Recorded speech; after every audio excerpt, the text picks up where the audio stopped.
Well, while we've all been worried about the coronavirus crisis, and rightly so, some legislation has been passed through the New Zealand Parliament this week which we should know about and we should talk about in spite of that which is on our mind at the moment. And I'm talking about radical abortion to birth legislation, similar to what we've seen in Queensland and New South Wales in the last couple of years. Basically template legislation allowing abortion for any reason, whether there's a healthy baby and a healthy mother or not, right up to birth, was passed this week in the New Zealand Parliament. And this has been put forward by Jacinda Ardern, who's the Labor Prime Minister of New Zealand.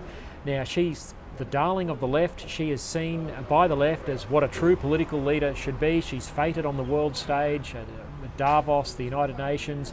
And this is the sort of thing that people like Jacinda Ardern stand for. Now, to highlight just how brutal and how draconian this legislation is, it's worth looking at the amendments which were put up by valiant pro-life parliamentarians in Wellington and which were defeated. And the first of these was an amendment to allow babies born alive after a botched abortion, but who would then normally routinely be left to die. Now, you might think that's crazy. Who would ever do that? Well, it happens. Nick Gairan here in Australia, in the Western Australian Parliament, he's been calling for a commission of inquiry into this for years. He's documented dozens of cases. Here in Queensland, Dr. Mark Robinson in the Queensland Parliament has got admissions from the Health Department that this happens. They don't like it being talked about, but it happens. Babies are from time to time born alive after botched abortions and left to die. So, rightly so, New Zealand parliamentarians put up an amendment that would require medical treatment to be given to these babies. That was voted down. Further to what I just said, I've met two women, two Americans who were born alive after botched abortion attempts on their lives and who survived because medical care was administered to them. Gianna Jesson and Melissa Oden. They've both been out to Australia to help try and change the minds of politicians here unsuccessfully. So born alive, left to die, that was voted down. Sex selection abortions, an amendment was put up to ban abortions for the sake of sex selection. Now this happens, there are ethnic communities, it is well known, who will have an abortion because it's available on demand legally, simply because the baby is a girl and they want a boy.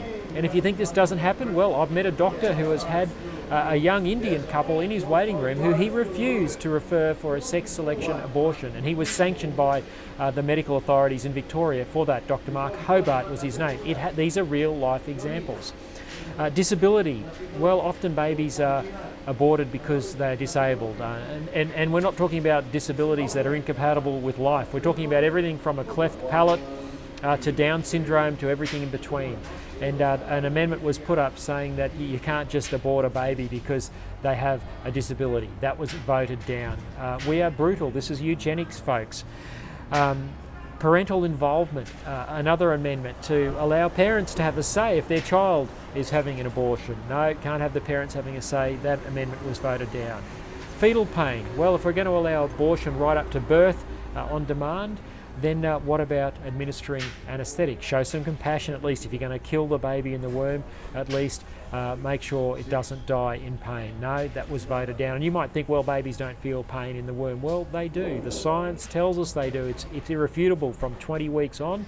Some would say that even below 20 weeks, their nerves are developed well enough to feel pain.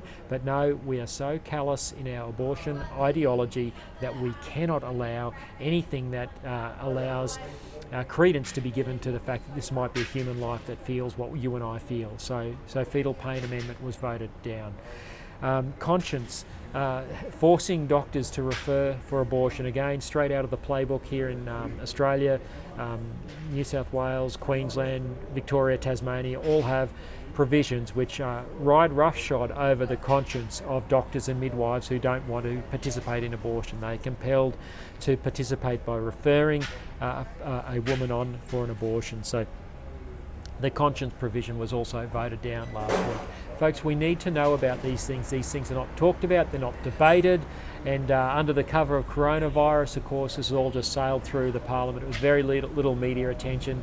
I'm not aware of any media attention here in Australia of the fact that this was a big political story in our trans-Tasman neighbour. Abortion is just seen as routine, it's just seen as a human right, and yet it kills an unborn baby. It will kill far more people than coronavirus will, and coronavirus is deadly, it's tragic, but abortion is far more tragic. And of course we know it wounds the mother, and we've all heard, well, most of us have heard stories and heard women speak of their regret after abortion and how they were coerced, often by boyfriends, often by violent partners, and regretted killing their unborn baby. It wounds so many women, and yet we never hear these stories. But no, we just wave it through. Another Antipodean Parliament in New Zealand this week. That's a great tragedy. I didn't want to let this go through without at least informing you and doing what I can to raise a voice for the unborn, and we must never give up on this, because this is a blight on our society. It means that we cannot claim to be a civilised society while ever we are killing the unborn and wounding their mothers, while ever this goes on. Thanks for your interest.